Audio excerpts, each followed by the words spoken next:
विद्यार्थी मित्रों, good morning. Saraswati Vidya मंडल संचालित असरवा विद्यालयमांथी चेतनभाई डॉक्टर। आज हूँ आपने धोरण 12 अर्थशास्त्रमां प्रकरण 8 कृषि क्षेत्र विषय આપણે ફર્સ્ટ વિડિયો રજૂ કરી દીધો। એનો બીજો પાર્ટ થોડીક ચર્ચા પહેલાની કરી દઈએ કે આ પ્રકરણમાંથી 5 માર્કનો પ્રશ્ન અચૂક પૂછાય છે। કાં તો કૃષિ ક્ષેત્રને અર્થતંત્રની કરોડરજ્જુ કહેવામાં આવે છે, તેનું મહત્વ સમજાવો। કાં તો નીચી ખેત ઉત્પાદકતાના કારણો પૂછાય છે, કાં તો ખેત ઉત્પાદકતા વધારવાના ઉપાયો, જેમાં સંસ્થાકીય સુધારાઓ, ટેકનોલોજીકલ સુધારાઓ અને અન્ય ઉપાયો દર્શાવવામાં આવેલા છે। એ પ્રશ્ન કદાચ પૂછાય। કાં તો આધુનિક ખેતીમાં હરિયાળી ક્રાંતિ એટલે શું, એ 2 કે 3 માર્કમાં પૂછી શકાય।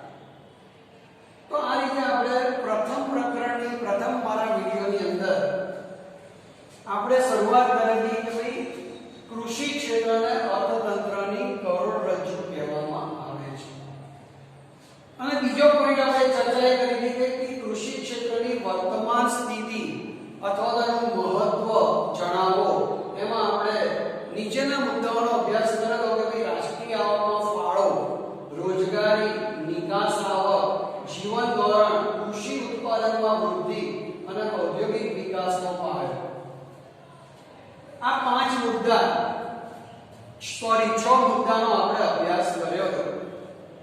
હવે આપણે નવો મુદ્દો ચાલુ કરીએ કે ભાઈ નીચી ખેત ઉત્પાદકતાના કારણો કયા કયા છે। આપણે જોયું કે ભાઈ આપણે ત્યાં ખેત ઉત્પાદકતા તો વધારે છે,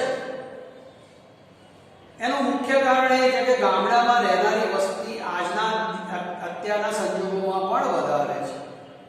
ગામડાઓને શહેરોમાં બદલવામાં આવ્યા, અમુક ગામડાઓને, તેમ છતાં પણ આજે પણ 50% કરતાં વધારે વસ્તી ગામડાઓમાં વસે છે અને એમનો મુખ્ય આધાર ખેતી ઉપર છે। તેમ છતાં પણ રાષ્ટ્રીય આવકમાં કૃષિ ક્ષેત્રનો ફાળો દિવસે દિવસે ઘટતો જાય છે। ખેત ઉત્પાદકતા નીચી રહે છે। શા માટે?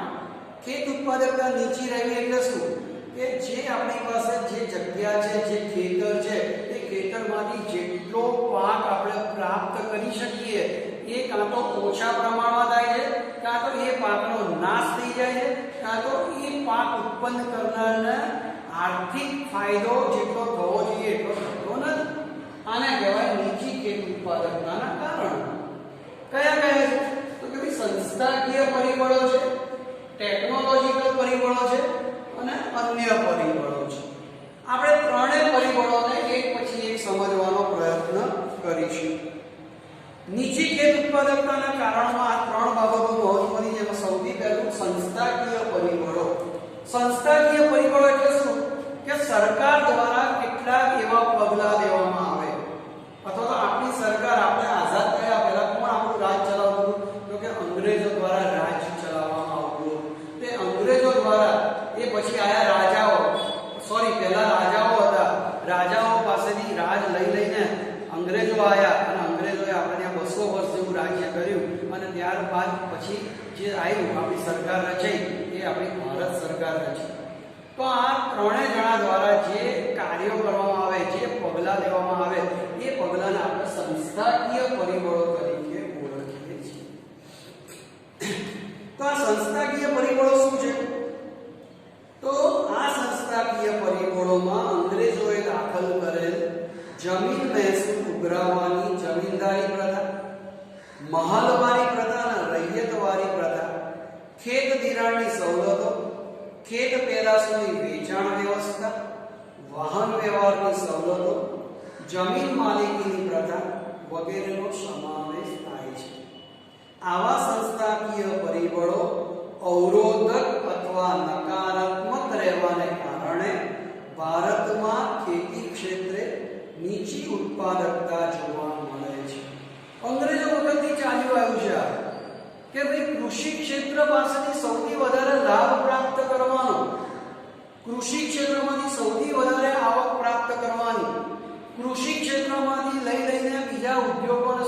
ક્ષેત્રને પ્રોત્સાહન આપવાનું, પણ કૃષિ ક્ષેત્રમાં કાર્ય કરતા લોકોને રોજગારી પણ પૂરી આપવાની નહીં. પહેલાના જમાનામાં કેવું હતું કે જમીનદારી પ્રથા હતી. એ જમીનદારી પ્રથા એટલે શું કે મોટા મોટા જમીનદારો પાસે મોટા પ્રમાણમાં જમીનો રહેતી.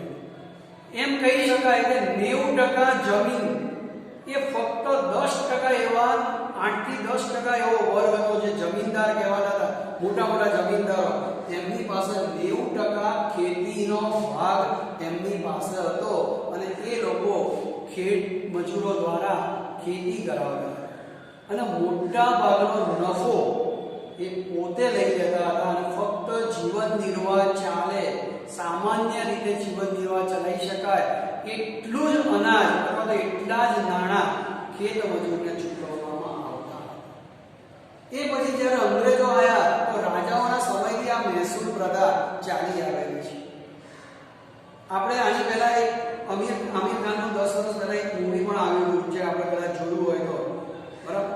અત્યારે મને મૂવીનું નામ યાદ નથી આવતું, પણ એની અંદર પણ આ જ પ્રથા બતાવવામાં આવેલી હતી કે ખેડૂત બચારો, ગરીબ ખેડૂત, જો હંમેશા ખેડૂત માટે એવું એક વાક્ય છે, એક એવી કહેવત છે કે ખેડૂત હંમેશા ગરીબીમાં જન્મે છે, ગરીબીમાં જીવે છે અને ગરીબીમાં જ મૃત્યુ પામે છે. એ ક્યારે તમને પૈસાદાર જોવા ના મળે. હવેનો સમય બદલાયો છે. હવે તમને ખેડૂત પૈસાદાર જોવા મળશે. એનું કારણ છે કે સરકારે એવા પગલાં લીધા છે. સરકારે એમને ધિરાણ આપવા માટેની વ્યવસ્થા કરી. સરકારે એમના માટે એવી વ્યવસ્થા ઊભી કરી છે કે એમને બજાર પૂરું પાડવામાં આવ્યું છે. એમના માટે વાહન વ્યવહાર રસ્તાઓ બનાવવામાં આવ્યા છે. એમના માટે એક એવું માર્કેટ તૈયાર કરવામાં આવ્યું છે કે જ્યાં મિનિમમ કિંમત તેમને ચૂકવવામાં આવે છે. એ મિનિમમ કિંમત એમની પાસેથી પણ ઓછામાં ઓછી કિંમત પણ એ પણ એમને પોસાય એવી કિંમત એમની પાસેથી માંગ કરી દેવામાં. તેમ છતાં પણ આજે આપણે જોઈએ છીએ છાપાઓમાં, ન્યૂઝપેપરોમાં, સમાચારોમાં કે ભાઈ બિહારની અંદર આટલા ખેડૂતોએ મૃત્યુ પામ્યા, આટલા ખેડૂતોએ મહારાષ્ટ્રની અંદર ગળા ફાંસો ખાધો, આત્મહત્યા કરી, એવા ઘણા બધા પરિબળો આપણને જોવા મળે છે. એનું મુખ્ય કારણ આ સંસ્થાકીય પરિબળો જવાબદાર છે. તો એ સંસ્થાકીય પરિબળોમાં કયા કયા પરિબળો આવે છે? તો કે જમીન મહેસૂલ ઉઘરાવવાની પ્રથા. આ જે જમીનદારી પ્રથા, મહાલવારી પ્રથા, રૈયતવારી પ્રથા હતી, એ પ્રથાઓમાં ખેત મજૂરોનું શોષણ કરવામાં આવતું હતું. દરેક પ્રથામાં માત્ર જમીન પરનું ભાડું અથવા મહેસૂલ ઉઘરાવવાની જુદી જુદી પદ્ધતિઓનો ઉપયોગ કરવામાં આવતો હતો. જેમાં જમીનદારો કુલ ખેત ઉત્પાદનનો એક મોટો ભાગ ભાડા સ્વરૂપે ઉઘરાવતા અથવા ખેડૂતો પાસે માત્ર જીવન નિર્વાહ થઈ શકે તેટલું ખેત ઉત્પાદન રહેવા દે, બાકીનું બધું જ વધારાનું ઉત્પાદન તેઓ ફરજિયાતપણે લઈ લેતા હતા. આઝાદી પૂર્વે ખેડે તેની જમીનના કાયદા હેઠળ ખેડ હક, સલામતી અને ભાડા નિયમન અંગેના કાયદાઓ પસાર કરવામાં આવે. જ્યારે આપણો દેશ આઝાદ થયો ત્યારે દેશને ખબર પડી, દેશના સંચાલન કરનાર નેતાઓને ખબર પડી કે ભાઈ આમાં તો ફક્ત ને ફક્ત આ જે બધી પ્રથા છે, જે ઉઘરાણી કરવાની જે પ્રથા છે, જે શું કહેવાય કે ભાઈ મહેસૂલ ઉઘરાવવાની જે પ્રથા છે, એ પ્રથા, જમીનદારોની જે પ્રથા છે, એ બધી હવે રદ કરવી પડશે અને જે માણસ ખેતી કરે એ ખેડે તેની જમીન, એ સૂત્ર તો તૈયાર કરવામાં આવ્યું. એ સૂત્રનો અમલ ફક્ત ને ફક્ત કાગળ ઉપર રહ્યો. એ અમલ વાસ્તવિકતામાં લાવી શક્યા નહીં. તો એને કારણે આ પ્રશ્નનો કોઈ ઉકેલ આવ્યો નહીં. સંપૂર્ણપણે આ કાયદાઓનો અમલ ન થવાને કારણે ખેડૂતોને શોષણ મુક્ત કરી શકાયા નથી અને સરવાળે કૃષિ ક્ષેત્રમાં નીચી ઉત્પાદકતાનો પ્રશ્ન વિકટ બન્યો છે. મુખ્ય શું છે? સંસ્થાકીય પરિબળો જવાબદાર છે. જમીનદારી પ્રથા છે કે વેરો ઉઘરાવવાની પ્રથા છે, એ પ્રથાને નાબૂદ કરવી જોઈએ. વધુને વધુ એ લોકોને છૂટછાટો આપવી જોઈએ. બરાબર. એ પછી છે ટેકનોલોજીકલ પરિબળો.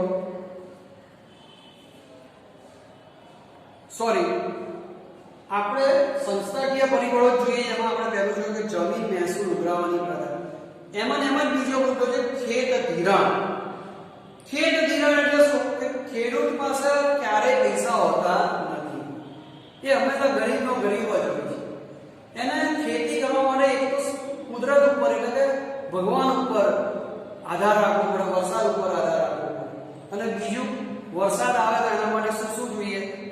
બિયારણો જોઈએ, ખેતી કરવા માટેના સાધનો જોઈએ, પાણીની વ્યવસ્થા જોઈએ જો વરસાદ ના પડે તો, સુધારેલા બિયારણો જોઈએ, જંતુનાશક દવાઓનો ઉપયોગ કરવા માટે યુરિયા જોઈએ, આ બધી વસ્તુઓ જોઈએ. તો શરૂઆતમાં એ શું કરે છે કે આવી બધી વસ્તુઓ પ્રાપ્ત કરવા માટે એક ધિરાણ પ્રાપ્ત કરવું જરૂરી બને છે. અને આ ધિરાણ મોટા ભાગે કોણ આપે? જે શરાફ પેઢીઓ છે, જે ખાનગી શરાબી પેઢીઓ.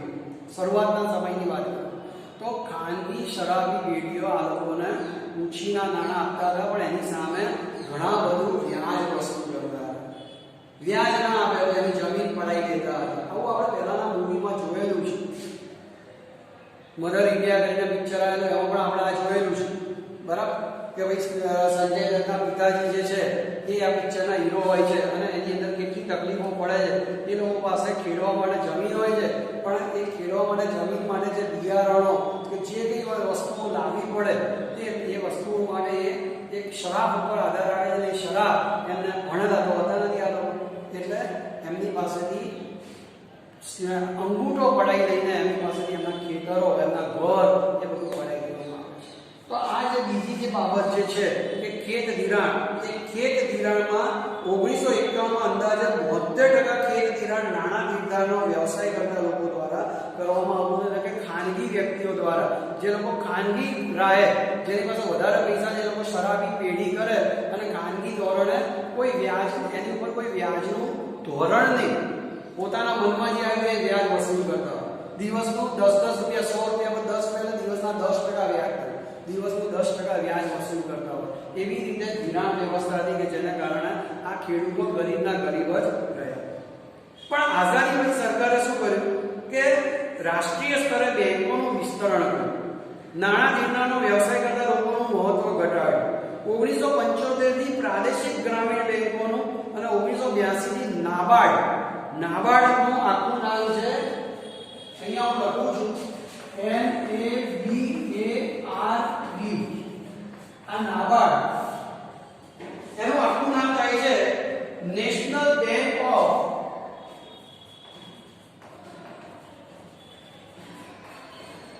નેશનલ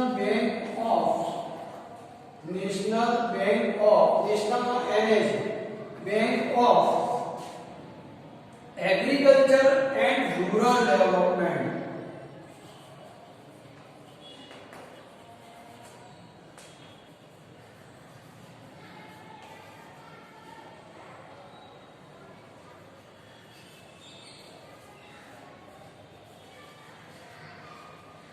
આને તમે અંગ્રેજીમાં પણ લખી શકો.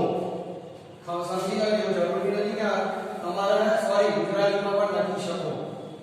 National bank of agriculture and rural development એટલે નાબાર્ડ. એક માર્કમાં આ પ્રશ્ન પૂછાય છે, નાબાર્ડનું આખું નામ જણાવો અથવા તો એનો અર્થ જણાવો. નાબાર્ડ એટલે શું? બરાબર, એટલા માટે મેં અહીંયા લખેલું છે. એની રચના સંસ્થાકીય ખેત ધિરાણનો વ્યાપ વધાર્યો છે. આ બે વસ્તુઓનું સરકારે નિર્માણ કર્યું 1975 થી પ્રાદેશિક ગ્રામીણ બેંકો અને 1982 થી નાબાર્ડની રચના કરી સંસ્થાકીય ખેત ધિરાણનો વ્યાપ વધાર્યો છે, જેના કારણે જે 72% ખાનગી લોકો દ્વારા ધિરાણ આપવામાં આવતું હતું એનું ઉલટું થઈ ગયું, એનું 27% થઈ ગયું. ફક્ત અત્યારે હવે 27% વર્ગ જ આવા ખાનગી ધિરાણ કરનાર વ્યક્તિઓ પાસેથી ખેડૂતો નાણાં ઉછીના લે છે. બરાબર, તો આને કારણે શું થયું? આ બે વસ્તુઓની રચના જે સરકારે કરી કે ભાઈ પ્રાદેશિક ગ્રામીણ બેંકો ઊભી કરવામાં આવી. અને પ્રાદેશિક ગ્રામીણ બેંકો એટલે શું કે જે પ્રદેશો એ પ્રદેશોમાં નેશનલાઇઝ બેંકો, ધારો કે સ્ટેટ બેંક ઓફ ઇન્ડિયા છે કે કોઈ કોઓપરેટિવ બેંકો છે, અમદાવાદ ડિસ્ટ્રિક્ટ કોઓપરેટિવ બેંક છે, આવી બેંકોનું સ્થાપના ત્યાં ગામડાઓમાં પણ કરવામાં આવી. અને એ ગામડાઓમાં ફક્ત ખેડૂતોને જ એના માટે ધિરાણ આપવામાં આવે એનો મુખ્ય આશય. તો એ દ્વારા આપણા ખેત ધિરાણનો પ્રશ્ન, જેને કારણે ખેડૂતોનું શોષણ થતું હતું, એ એક એનો બીજો પ્રશ્ન સંસ્થાકીય પરિબળોમાં આપણે જે કહી શકાય એ બાબત, એ આ ખેત ધિરાણ પણ એટલું મહત્વ ધરાવે છે. ત્રીજું, કૃષિ પેદાશોની વેચાણ વ્યવસ્થા. કૃષિ પેદાશો ખેડૂત ઉભો કરી દેતો હતો, પણ એની વેચાણ કરવા ક્યાં જવું? એના નોલેજ નથી કશું જ. ક્યાં વેચવો માલ? એના માટે શું થતું હતું? કે એમાં પણ જે વચેટિયાઓ, જે મોટા મોટા વેપારીઓ છે, એ વેપારીઓ એમનું શોષણ કરવા માંડ્યા. જે બટાકા અત્યારે આપણે અહીંયા 50 રૂપિયા કિલો કહીએ ને, ખેડૂત પાસેથી ફક્ત 2 રૂપિયા 5 રૂપિયાના ભાવે લઈ લેવામાં આવે છે. જે શાકભાજી આપણે અહીંયા 70 80 રૂપિયા 100 રૂપિયા કિલો જે કહીએ છીએ ને, એ માંડ 5 10 રૂપિયા પણ એને કિલોના ભાવે નથી. એટલે એને જે ખર્ચ કરે એ ખર્ચ પણ એમાંથી નીકળતો નથી. કેટલીક વખત તો એ ખર્ચ પણ નથી નીકળતો. એના કારણે આપણે સાંભળીએ છીએ ઘણીવાર કે બનાસકાંઠાની અંદર આટલા ટન બટાકા એનો નાશ કરવામાં આવ્યો. નાસિક, મહારાષ્ટ્રની અંદર નાસિકમાં સૌથી વધારે ડુંગળીનું ઉત્પાદન થાય છે. તેમ છતાં ડુંગળી ઘણીવાર આપણે જોઈએ તો 100 રૂપિયા થઈ જાય, ઘણીવાર 40 રૂપિયા થઈ જાય. એનું મુખ્ય કારણ શું છે કે જે આવી કાર્ટેલ રચનારા જે વેપારીઓ છે, જે ચોર લોકો છે, એ લોકો સંગ્રહ પૂરી કરે છે, સંગ્રહ કરી રાખે છે અને ધીમે ધીમે માલ બજારમાં લાવે છે, જેના કારણે શોર્ટેજ ઓછી થવાના કારણે કિંમતોમાં વધારો થઈ જાય છે. એનો કોઈ ફાયદો ખેડૂતોને થતો નથી. તો કૃષિ પેદાશોની વેચાણ વ્યવસ્થામાં ભારતમાં નબળા પાયાના માળખા એટલે કે ઇન્ફ્રાસ્ટ્રક્ચરને કારણે આંતરિયાળ ગ્રામ્ય વિસ્તારોને અને ખેત બજારોને જોડતા યોગ્ય રોડ રસ્તા કે વાહન વ્યવહારની સગવડ એ યોગ્ય નથી. આંતરિયાળ એટલે શું? જે ખૂણામાં જે ગામડાઓ છે, એ ગામડાઓમાં ઉત્પાદિત થયેલી, ખેતરમાં ઉત્પાદિત થયેલું ધાન્ય કે ઉત્પાદિત થયેલું અનાજ કે ઉત્પાદિત થયેલા ફળ ફૂલો કે શાકભાજી એને શહેરમાં વેચવા માટે લાવી શકાતા નથી. એવા રોડ રસ્તાઓ પણ ઉપલબ્ધ નથી. મોટા ભાગે ખેત પેદાશોના ઊંચા ભાવનો લાભ પણ કોને મળે છે? વેપારીઓને અને સંગ્રહકોને મળે છે. દેવામાં ડૂબેલા ખેડૂતોને દેવાની ચૂકવણી કરવા પોતાના ખેત પેદાશોને ઘણીવાર ઉત્પાદન પહેલા જ સ્થાનિક સાહુકાર કે દલાલને વેચી દેવા પડે છે. હવે એણે જે ઉછીના પૈસા લીધા હોય, એ ઉછીના પૈસા પાક આવે એ પહેલા એ પાક કેટલો આવશે એ જે વેપારીઓ હોય એમને ખબર પડી જાય છે કે ભાઈ આ વખતે વરસાદ સારો થયો, મગફળીનો પાક ઘણો થશે. તો મગફળીનો પાક આવે એ પહેલા જ એને ઓછા ભાવમાં એમની પાસેથી પડાવી દેવામાં આવે છે. કારણ કે ખેડૂતોને એ વખતે પૈસાની જરૂર હોય છે, એટલે એ આપી પણ દેતો હોય છે. તો આવી વ્યવસ્થાને કારણે પણ આપણે જોઈ રહ્યા છીએ કે નીચી ખેત ઉત્પાદકતા માટેનું કારણ બની જાય છે. એ ઉપરાંત ખેડૂતો અભણ હોય છે, એટલે ઓછા માહિતગાર હોય છે. ક્યાં વેચવું, કેટલામાં વેચવું એ વિશે અમને કઈ નોલેજ હોતું નથી. બીજું શું છે, ગામડામાં રહેતા હોવાના કારણે લોકો વધારે પડતા પ્રારબ્ધવાદી હોય છે. પ્રારબ્ધવાદી એટલે શું કે ભાઈ ઈશ્વર જે ધાર્યું હશે એ કરશે, ભગવાનને આપવું હશે તો આપશે, પણ ભગવાન બેઠા બેઠા તો સિંહને પણ ખોરાક આપતો નથી, એના માટે મહેનત કરવી પડે. તો કેટલીક વાર આવી બધી માનસિકતાના કારણે ખેડૂત શું કરે છે, પોતાના ઘર પૂરતું, પોતાના કુટુંબને થઈ રહે એટલું જ અનાજ ઉત્પન્ન કરે છે કે ભાઈ આપણે કઈ જલસા કરો, આપણે વધારે કંઈ ભેગું કરવું નથી. આમે આપણને જે અનાજ ઉગાડીએ એને પૈસા તો મળતા નથી, એના કારણે લોકો અનાજ પણ ઓછું ઉગાડે છે અને એ લોકો એને વેચાણ પણ કરતા હોતા નથી. કેટલીક વાર આવું અને પ્રારબ્ધ ઉપર એટલે કે નસીબ ઉપર આધાર રાખે છે.